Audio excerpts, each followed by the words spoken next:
Imagine que você está caminhando pelas memórias do Brasil e de repente se depara com um dos maiores enigmas da nossa história. Um mistério tão profundo que mesmo depois de quase 30 anos ainda ecoa nos corredores da dúvida e do silêncio. Olá, que bom ter você aqui comigo mais uma vez. Hoje vamos mergulhar em um dos episódios mais perturbadores e intrigantes da ufologia brasileira. O caso do ET de Varginha. Mesmo que você não conheça todos os detalhes, é quase certo que esse nome já atravessou seus ouvidos em algum momento da vida. Afinal, o caso se transformou em lenda, virou parte da cultura popular e continua sendo alvo de teorias, investigações e conspirações até hoje. O que realmente aconteceu em janeiro de 1996? Será que a Terra teve de fato um contato com o desconhecido? Ou estamos apenas diante de mais uma história bem contada e mal explicada? Prepare-se, porque o que vamos te mostrar pode mudar completamente a forma como você enxerga a verdade. Bem-vindos ao Cofre Desconhecido.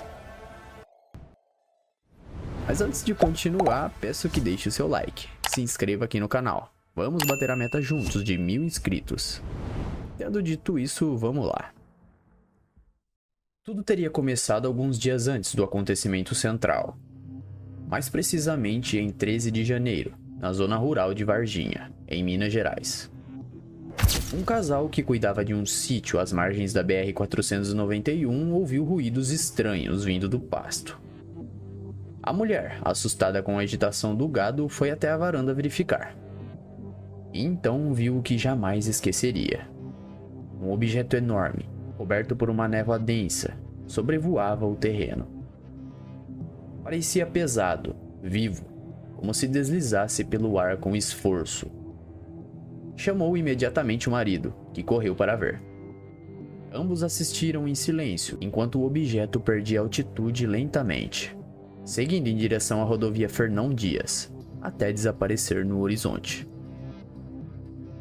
No mesmo dia, um homem chamado Carlos de Souza, vindo de São Paulo para um evento de ultraleves, também avistou a nave. Ela descia vagarosamente em um ângulo suave, como se procurasse um local para pousar. Movido pela curiosidade e, quem sabe, por um senso de dever, Carlos desviou seu caminho para encontrar o ponto de impacto. Mas ao chegar lá, o que encontrou foi um cenário de filme. Militares por todos os lados, caminhões do exército, ordens para se retirar imediatamente. Ele ouviu gritos vindo de atrás das tropas. Manda embora, manda embora. E antes de sair, ele ainda conseguiu tocar em um fragmento da suposta nave.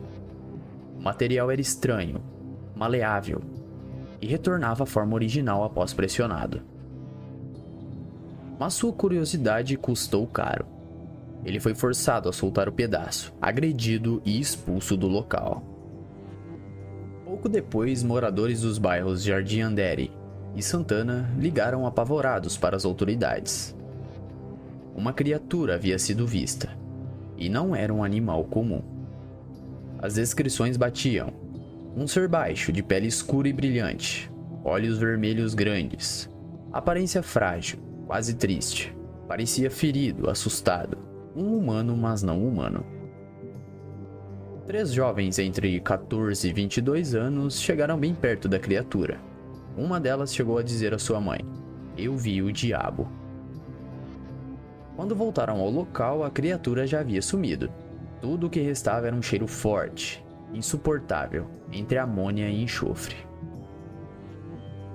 A movimentação nos bastidores crescia. Caminhões da Escola de Sargento das Armas foram vistos circulando. Policiais, soldados, bombeiros, todos presentes. Testemunhas relataram tiros na mata, sacos retirados às pressas. Um deles dizem: ainda se mexia. Dias depois, estranhos eventos começaram a surgir nos hospitais e no zoológico da cidade. Animais começaram a morrer, um policial militar também. E as causas? Inconclusivas. Os exames mostravam falhas no sistema imunológico, mas nada que a medicina conseguisse explicar. E como você já deve imaginar, o silêncio veio logo depois. Com o passar dos anos, o caso ganhou o mundo. Virou documentário, virou livro, virou pauta de programa. Foi analisado por cientistas, investigadores, jornalistas e, é claro, ufólogos. Uma reconstrução do ser foi feita com base nos relatos das jovens. E cada aniversário do caso, uma nova teoria surgia. Até que, no ano passado, um vídeo veio à tona. Dizia-se que a gravação havia sido feita em 1996. Mostrava o encontro real com o ET. Mas logo descobriram, era falsa. Simulações digitais tentavam imitar a aparência de uma fita VHS antiga, os efeitos, os ruídos e o tremor. Mas tudo era artificial. E o suposto ser parecia mais com um boneco de papel machê. Mas então veio outro vídeo, desta vez vindo do exterior. Nele, uma criatura bípede, sem pelos, se escondia no mato. Tinha feições mais convenientes, movimentos mais naturais. Seria esse, enfim, o registro verdadeiro? Por enquanto, nada foi comprovado, mas a história não para por aí. O criador de conteúdo Alexandre A. contou em um podcast que um homem entrou em contato com ele.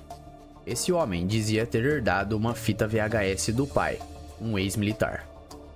Nela estariam as imagens de uma criatura sendo examinada em uma sala cirúrgica. Durante uma chamada de vídeo, Alexandre pôde ver, pouco mais de 1 minuto, um trecho da gravação. Pessoas de branco cercavam o corpo de um ser estranho, mas não era o estereótipo do alienígena clássico. Era algo mais parecido com um primata, ou um ser vindo das profundezas da Terra. E aí surge a pergunta: e se o ET de Varginha não fosse um viajante interplanetário, mas sim uma criatura ancestral do nosso próprio planeta? Algo vindo de cavernas, do fundo do oceano, ou de uma dimensão que ainda desconhecemos? Segundo Alexandre, o homem que possuía a fita foi ameaçado por ufólogos renomados, que temem a divulgação do conteúdo. E assim, mais uma vez, o caso volta para a gaveta. Quase 30 anos depois, a verdade ainda escapa entre os dedos. O que aconteceu em Varginha em 1996? O que foi capturado? E por que, até hoje, ninguém tem coragem de mostrar tudo o que sabe? Talvez as respostas estejam em algum cofre, talvez nos subterrâneos do poder, ou talvez estejam escondidas dentro de cada um de nós, esperando o momento certo de serem reveladas. Se você gostou dessa viagem pelo desconhecido, já deixa o seu like e se inscreve aqui no canal. Assim você ajuda a gente a continuar trazendo histórias que desafiam a lógica e a realidade. Tem mais um vídeo incrível aparecendo na sua tela agora mesmo. Clica lá e continua com a gente nessa jornada de mistérios. Muito obrigado pela sua companhia. Nos vemos em breve, aqui no Cofre Desconhecido. Até mais.